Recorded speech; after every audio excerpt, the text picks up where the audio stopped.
नमस्कार दोस्तों। कई सारे मित्र पिछले कई महीनों से पूछ रहे थे भैया ये यूक्रेन और रूस का जो युद्ध है वो वर्ल्ड वार 3 कहाँ बना। मीडिया वाले बड़े बड़े दावे कर रहे थे भाई ये तो अभी तक चल रहा है, कुछ हो भी नहीं रहा है। आखिरकार बड़े बड़े दावे कहाँ गया। दोस्तों आप वर्ल्ड वार 1 देखेंगे या फिर 2 देखेंगे, वर्ल्ड वार 1, 2 दोनों युद्ध देखेंगे तो ये केवल एक महीना नहीं चला दोस्तों, कम से कम 4 से 5 साल से अधिक चला। कितना 5 से 6 साल चला, तब जाके ये दुनिया के लिए खतरनाक बन गया था। दोस्तों यूक्रेन और रूस का तो अभी शुरुआती दौर में केवल 4-5 महीना हुआ है, ये तो लंबा चलने वाला है। और बड़ी बात तो यह है अब की बार यूरोप में कुछ ऐसा हुआ है, यहाँ से वर्ल्ड वार 3 शुरू होना अब तय हो गया। दोस्तों दुनिया के तमाम थिंक टैंक और बुद्धिजीवी बोल दिया है कि भाई अगर ये मुद्दा आज के आज खत्म नहीं हुआ तो समझो वर्ल्ड वार 3 शुरू हो चुका है और दुनिया में करोड़ों लोग मरने के लिए तैयार रहे। दोस्तों ये बात यूरोप के मीडिया थिंक टैंक बोल रहा है, मैं नहीं बोला। आप बोलेंगे ऐसा क्या हुआ। दोस्तों आपको मैं बताऊंगा ना, आपका भी पूरी तरह से दोस्तों डर लग जाएगा। बोलेंगे भैया ये तो हद हो गया है, अब तो कुछ करना चाहिए। आप लोग पूरा वीडियो देखिए आखिरकार हुआ क्या है और रसिया और लिथुआनिया में कौन सा बड़ा वार का तैयारी हो चुका है। दोस्तों आप लोग को मैं एक एक बात बताऊंगा, आप लोग पूरा वीडियो देखते रहिए। लेकिन इन सबसे पहले आप लोग को बता दूं दोस्तों, आप लोग वीडियो पूरा देखते हैं लेकिन वीडियो को लाइक करना ही भूल जाते हैं। आप लोग से फिर से अनुरोध है जितना हो सके वीडियो को लाइक करें, चैनल को सब्सक्राइब करें और कमेंट भी करें। आप लोग का लाइक, कमेंट और शेयर बहुत ही महत्वपूर्ण होता है। अब जानते हैं आखिरकार हुआ क्या है। देखिए दोस्तों यूक्रेन और रूस का युद्ध है ना, ये पूरी तरह से वर्ल्ड वार 2 खासतौर पे जो हुआ था ना उसी रूप में जा रहा है। पहले भयानक युद्ध छिड़ा, फिर बीच में शांति आ गया और फिर से अब युद्ध बढ़ने जा रहा है। दोस्तों वर्ल्ड वार 2 भी ऐसे ही हुआ था, पहले आराम आराम से युद्ध बढ़ रहा था, फिर बीच में शांति हो गया था और बाद में भयानक रूप ले लिया था। दोस्तों ऐसे ही शुरू हो चुका है। और बड़ी बात तो यह है अब रसिया करने जा रहा है वो फैसला जिसका ना तो नेटो को उम्मीद था, न ही यूनाइटेड नेशन को उम्मीद था, न ही भारत को उम्मीद था, न ही दुनिया को उम्मीद था। दोस्तों रसिया अब 3-4 देश को मिटाने जा रहा है। आप बोलेंगे भैया वो कौन सा देश। दोस्तों मैं अब यही बताऊंगा। दोस्तों मान लेते भारत में कोई प्रधानमंत्री आया और अचानक बोल दे भैया ये पाकिस्तान बांग्लादेश जो अलग हुआ ना इसे हम नहीं मानते, ये तो इलीगल तरीका था, ये तो गलत तरीका था, इसे नहीं मानते हैं। और दोस्तों मान लीजिए भारत का जो नया प्रधानमंत्री रातों रात कोई बिल पारित कर दे, बोल दे कि पाकिस्तान हमारा है, हम किसी को यूएन को नहीं मानते हैं, ये तो पहले हमारा था, हम मिला के रहेंगे। दोस्तों आप भी हैरान होंगे ना। और दोस्तों कहीं कहीं मामले में भारत के 100% में से 80% लोग सपोर्ट भी करेगा, बोला हाँ भाई भारत सरकार सही कर रहा है, अपना अभिन्न अंक को ले रहा है। दोस्तों ये बात आपको मानना चाहिए।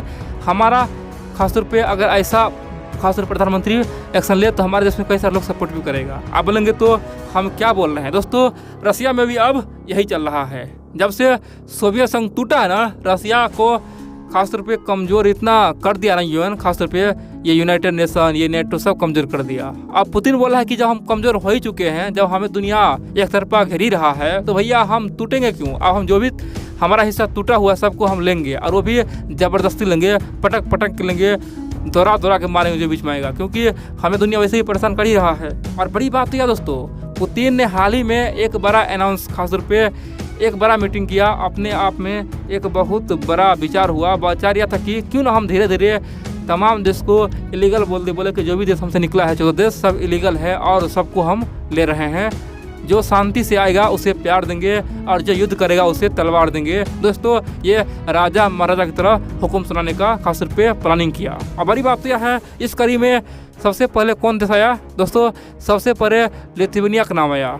पुतिन चाहता है कि पहला ये देश बने लिथुआनिया, लिथुआनिया को पहले हम अपने में मिला दें। और पुतिन चाहता है कि हमारे देश में एक कानून पारित हो, एक संविधान में एक नया अध्याय जुड़े और यहाँ पे साफ लिखा हो कि लिथुआनिया अलग हुआ था सोवियत संघ से, ये गलत रूप से हुआ था, आज से हमारा अभिन्न अंग है। अब दोस्तों लिथुआनिया तक जैसे ये बात पहुँचा, लिथुआनिया में हड़कंप मच गया। बोला भैया अरे ये तो पुतिन हमको भी खाना चाहता है, पहले तो यूक्रेन तक सीमित था, अब तो लिथुआनिया भी आना चाहता है। अब दोस्तों लिथुआनिया ने एक बहुत बड़ा दौड़ चल दिया। अब बोलेंगे क्या चल दिया। दोस्तों मैं आपको बता रहा हूँ। देखिए लिथुआनिया ने कहा कि जो ट्रेन रसिया से चलती है कलिनिंग्राड के लिए। दोस्तों कलिनिंग्राड रसिया का एक हिस्सा है। अब बोलेंगे कहाँ है। दोस्तों रसिया में रसिया से दूर है। जिस प्रकार दोस्तों पाकिस्तान का ही हिस्सा पहले कौन था, बांग्लादेश था, लेकिन पाकिस्तान से दूर था।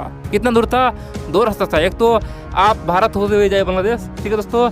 दूसरा रास्ता कहाँ था, दूसरा समुद्री रास्ते आप जाते हुए बांग्लादेश पहुँचिएगा। दोस्तों उस समय 2 क्षेत्र था लेकिन दोनों पाकिस्तानी हुआ करता है। इसीलिए दोस्तों उस समय बांग्लादेश अलग हो गया। उसी प्रकार दोस्तों रसिया का एक हिस्सा है जिसको बोलते हैं कालिनिंग्राड, दोस्तों वो रसिया से बहुत दूर है और 2-3 यूरोप के देश को लांघते हुए पहुंचता है, जिसमें लिथुनिया भी है। यानी कि लिथुनिया होते हुए, लिथुविया होते हुए, कई सारे देश को होते हुए वो पहुंचता है कालिनिंग्राड। और दोस्तों ट्रेन का रास्ता है, उसी से सामान आता जाता है। और दोस्तों रसिया के लोग और कालिनिंग्राड के लोग तो एक ही है, दोनों रसिया का ही हिस्सा है। अब लिथुनिया बोला है कि भैया ये ट्रेन जो है ना उसे हम रद्द कर रहे हैं, उसे बंद कर रहे हैं, ये ट्रेन आज के बाद बंद।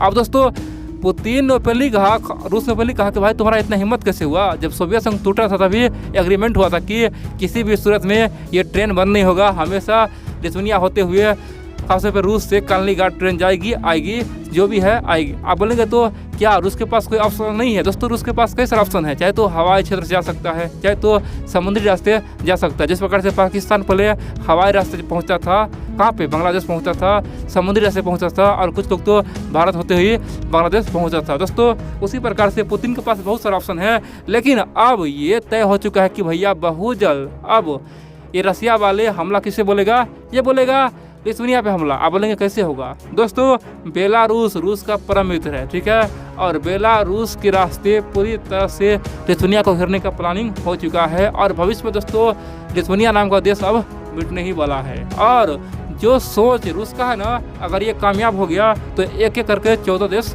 मिट जाएगा। अब यहाँ पे कई सारे मित्र बोलेंगे तो भैया ये वर्ल्ड वॉर 3 शुरू कैसे हुआ? दोस्तों जो गलती आज से कुछ समय पहले ये यूक्रेन ने किया था, यूक्रेन क्या किया था, नेटो अमेरिका के भरोसे खूब कूदा और रूस से पंगा ले लिया। अब यही गलती लिथुनिया ने कर दिया है। अमेरिका और नेटो और पश्चिमी देश के भरोसे लिथुनिया ने रूस को ओपनली आंख दिखा दिया है और उसी ट्रेन को बंद कर दिया है, रूस को आने से मना कर दिया है और ओपनली बोल दिया कि तुम्हें हिम्मत है तो ट्रेन चला दिखाओ। दोस्तों ये सीधा रूस को ललकार दिया। कौन ललकारा है? ये लिथुनिया ने ललकारा है। अब दोस्तों यूक्रेन तो एक पावरफुल देश था, लेकिन लिथुनिया के पास कुछ भी नहीं है, वो तो रातों रात मिट सकता है। बड़ी बात यह दोस्तों अब रसिया को ये बात ईगो पे आ गया है और रसिया किसी भी हालत में ट्रेन चलाएगा या फिर लिथुनिया को अपने में मिलाएगा। अब दोस्तों अगर ये करने में पुतिन आगे बढ़ता है तो फिर पूरे नेटो और यूरोप पे चैलेंज हो जाएगा और इस केस में किसी भी हालत में नेटो को यहाँ कूदना ही पड़ेगा, नहीं तो नेटो का विश्वास खत्म हो जाएगा। इसीलिए दोस्तों अमेरिका के लिए ये बहुत बड़ा चैलेंज आ चुका है, अब करे तो करे क्या। और दोस्तों अगर अमेरिका यूरोप यहाँ पे कूदता है लिथुनिया को बचाने के लिए, बड़ी बात यह दोस्तों तीसरा विश्व युद्ध होना 100% श्योर है। और दोस्तों वर्ल्ड वार 2 में भी ऐसे ही हुआ था, एक एक करके बहुत सारे देश कूद गया था, फिर दुनिया लड़ गया था। वर्ल्ड वार 2-1 में यही हुआ था। अब दोस्तों यही अब 2022 में हो रहा है और भगवान से शुक्र कीजिए कि हम लोग अभी भी शांति से हर प्रक्रिया को देख रहे हैं और किसी के ग्रुप में हम लोग नहीं है दोस्तों, ना तो रूस के ग्रुप में है, ना ही अमेरिका के ग्रुप में है। हम लोग शांति से जिएंगे। अब यहाँ पे कई सारे मित्र बोलेंगे भाई वर्ल्ड वार 3 होगा तो हम शांति कैसे पाएंगे? दोस्तों वर्ल्ड वार 2 में भी पूरी दुनिया नहीं लड़ता दोस्तों, पूरी दुनिया में भी कई सारे देश था ना जो शांति से जी रहा था। वर्ल्ड वार 2 में भी कुछ लोग शांति से जिया है, यानी कि दुनिया के सारा देश नहीं लड़ गया दोस्तों, कुछ देश भी था जो शांतिपूर्वक देख रहा था। तो हम लोग भी यही करेंगे, शांति से ये दुनिया का लड़ाई देखते रहेंगे और भारत के मुनाफा में जाता रहेगा दोस्तों। युद्ध होगा तो भारत का भी हथियार बिकेगा, भारत भी अपना एक छवि रखेगा। बड़ी बात यह दोस्तों दुनिया में जब भी कोई महाशक्ति बनता है ना तो एक युद्ध होता है। वर्ल्ड वार 1 से पहले पूरे यूरोप महाशक्ति था। कौन था?